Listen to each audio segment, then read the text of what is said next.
अभी हम बात करेंगे पाकिस्तान की इकॉनमी पे। कुछ अच्छी खबरें हैं, कुछ बुरी खबरें हैं। अच्छी खबरों का पहले हम अगर आपको बता दें कि 4 साल बाद पहली दफ़ा पाकिस्तान की जो इन्फ्लेशन रेट है उसमें कमी आई है, 10% से कम सिंगल डिजिट में गई है, जो बहुत बड़ी अचीवमेंट इस सेंस में है कि लगता नहीं था कि अफरात ज़र की शरह इतनी जल्दी कम होगी। और दूसरा ये है कि 20 साल के बाद रेवेन्यू ज़्यादा और ख़र्च कम है। लेकिन इसके साथ साथ एक बुरी खबर ये है कि FBR ने जो रेवेन्यू जमा करना था इस महीने वो बहुत कम हुआ है, और 7 साल बाद पाकिस्तान का करंट अकाउंट खसारा जो है वो कम हुआ है, जो ज़ाहिर है हमारे बैलेंस ऑफ पेमेंट पे जो प्रेशर आता है, जो हमने बैरूनी कर्ज़ों की अदायगियाँ करनी होती है, उस पर जो दबाव है उसमें कमी आएगी। इसके साथ साथ ये है अच्छी खबरों में से कि आलमी रेटिंग एजेंसी मूडीज़ ने 28 अगस्त को पाकिस्तान की क्रेडिट रेटिंग को बेहतर कर दिया, मुस्तहकम से मुस्बत कर दी है, और जिससे उनका ये कहना है कि पाकिस्तान के माशी हालात में आने वाले महीनों में बेहतरी आएगी। देखना है कितनी बेहतरी आएगी। और इसके साथ साथ IMF के साथ जो मुआहिदा होना है $7 अरब का, उसके बारे में भी मूडीज़ ने ये कहा है कि उसकी वजह से पाकिस्तान पे बैरूनी मालियाती इदारों का एतमाद बढ़ा है, लेकिन अभी तक वो मुआहिदा फ़ाइनल नहीं हुआ। इसके अलावा एक इप्सॉस ने सर्वे किया है, उनके मुताबिक शहरियों की जो बेहतरी की उम्मीद है वो 18% से कम होकर 11% पे आ गई। शहरी नहीं उम्मीद कर, पाकिस्तानी लोग जो हैं उनको उम्मीद नहीं है कि बेहतरी हो रही है, और 89% लोग समझते हैं कि ऐसा नहीं हो सकता। और साथ जो इस वक्त IMF के साथ मुआहदे की शराइत है, पाकिस्तान पूरे तो किए जा रहा है, लेकिन उस पर अभी तक हमें वो उसकी अप्रूवल नहीं हुई। और 28 अगस्त को हुकूमत पाकिस्तान की तरफ से नए आयद करदा टैक्स की वजह से पूरे पाकिस्तान में शटर डाउन हड़ताल भी की ताजरों ने। तो इस पर बात करेंगे। हमें ज्वाइन किया है शहबाज राना ने, जो सीनियर सहाफ़ी हैं, अपना प्रोग्राम भी करते हैं। शहबाज साहब अस्सलाम वालेकुम। जी वालेकुम अस्सलाम। देखिए, मैंने कुछ मिक्स्ड रेट पेश की है, कुछ चीज़ें मुस्बत हैं और बहुत सारी मनफी, महंगाई भी उसमें है, और IMF के साथ डील में भी ताख़ीर हुई जा रही है। आप बताएंगे कि अगर मूडीज़ ने भी हमें बेहतर कर दिया है, करंट अकाउंट डेफिसिट भी कम हो गया है, महंगाई भी कम हुई है, तो फिर IMF के डिले की वजह क्या सिर्फ यही है कि पाकिस्तान दूसरे मुल्कों से, चीन से, सऊदी अरब से अभी तक कमिटमेंट्स नहीं ले सका? अब साहब इसको वन बाय वन ले लेते हैं। पहले मूडीज की बात कर लेते हैं। मूडीज की जो क्रेडिट रेटिंग है वो बेसिकली 3 आपको पता है कि आलमी एजेंसीज हैं जो किसी भी मुल्क की क्रेडिट की रेटिंग करते हैं। मतलब जो जब वो कर्ज लेते हैं तो क्या वो मुल्क कर्ज वापस कर सकता है, नहीं कर सकता। अगर जो लैंडर है, जो उसको कर्ज देने वाला है, तो जब वो कर्ज देगा उसके ऊपर वो कितना रिस्क लेगा उस मुल्क को कर्ज देने के लिए। तो पाकिस्तान इस वक्त जो है वो ये जो रेटिंग है इसकी ऑलमोस्ट बॉटम के ऊपर खड़ा हुआ है। चाहे वो S&P की रेटिंग है, चाहे मूडीज की है, चाहे फिच की। ये 3 बड़ी आलमी एजेंसीज हैं जो ये रेटिंग करती हैं। S&P ने पाकिस्तान को CCC पॉजिटिव रेटिंग दी हुई है। अभी मूडीज ने जो अपग्रेड किया जिसका आप तस्करा फरमा रहे हैं, ये है Caa2। ये इवन के एक नॉच ऊपर भी जाने के बाद जो उसकी S&P की रेटिंग है उससे भी एक दर्जा कम है। तो S&P, मूडीज और फिच, तीनों ने अभी तक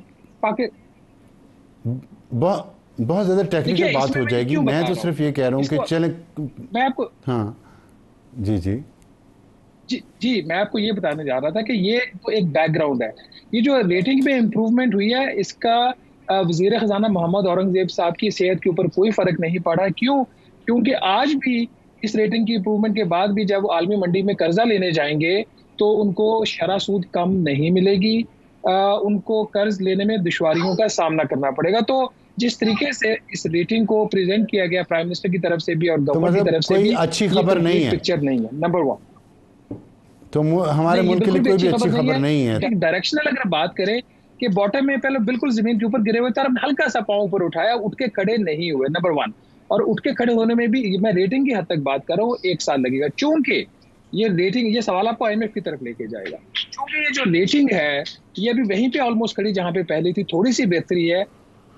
चूंकि पाकिस्तान को मजीद फॉरेन कर्जा लेना IMF की शर्त, आगे चले रेटिंग से आगे चले, क्योंकि हमारे पास बहुत सारे लोग, देखिए मैं बात करना चाहता हूँ कि फिर शटर डाउन हड़ताल भी हुई, बिजली के रेट्स भी अभी नीचे नहीं आए, तो लोगों के लिए महंगाई का आलम तो वही है, लेकिन ताज़ा टैक्स देने पर राज़ी नहीं है। आप इस सारे माहौल में जो आपने एक तस्वीर कशी भी की है कि कोई ख़ास तो बेहतरी आई नहीं है, तो हल क्या है आपके ख्याल में? औरंगज़ेब साहब को अगर हम बताना चाहें कि ये हल है, वो कहते रहते हैं हमें हल नहीं बताते, तनकीद करते हैं, अगर हल बताना तो हल क्या है?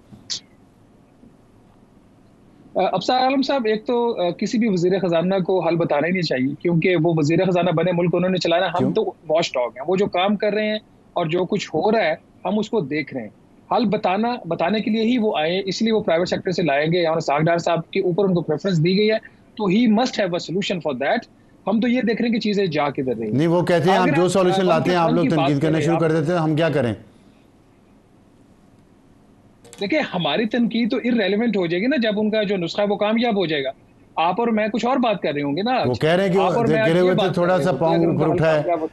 हम डायरेक्शन ठीक हो गई है, वो कह रहे हैं डायरेक्शन ठीक हो गई है, तो आहिस्ता आहिस्ता हो जाएगा, और भी इतनी जल्दी और क्या करें जी, हम? वो तो उनका तो ये पॉइंट ऑफ व्यू है।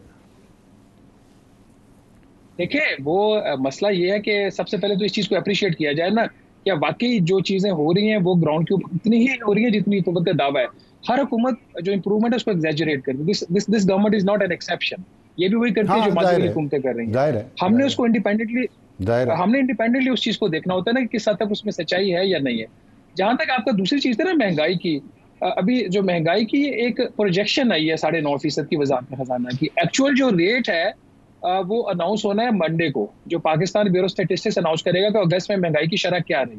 अगेन यहाँ पे मैं थोड़ा सा एक्सप्लेन कर दूं, लोगों को पता देखिए, नहीं है कि उनका नहीं नहीं, मकसद मैं कहने का मैं ये है। इस पे इंटरेस्टेड नहीं जी, हूँ। मैं देखिए, मैं चाहता हूँ आम आदमी, हमारे जो आम व्यूअर्स हैं, उनको इतनी टेक्निकल बातें समझ नहीं आती जिस तरह आप कर रहे हैं। ये फाइनेंस मिनिस्टर साहब को तो समझ आ सकती हैं, लेकिन आप आम लोगों के लिए बताएं कि जो हड़ताल हुई है, एक तो ये बताएं कि उस पर वो उनका मौक़िफ़ ठीक है दुकानदारों का, और दूसरा ये है कि बिजली का जो है मसला, उसके जो प्राइस है, जो उसकी वजह से महंगाई है, लोगों के सारे बजट ख़राब हो गए हैं, वो मसला हल होगा कि नहीं होगा रिसेंट फ्यूचर में?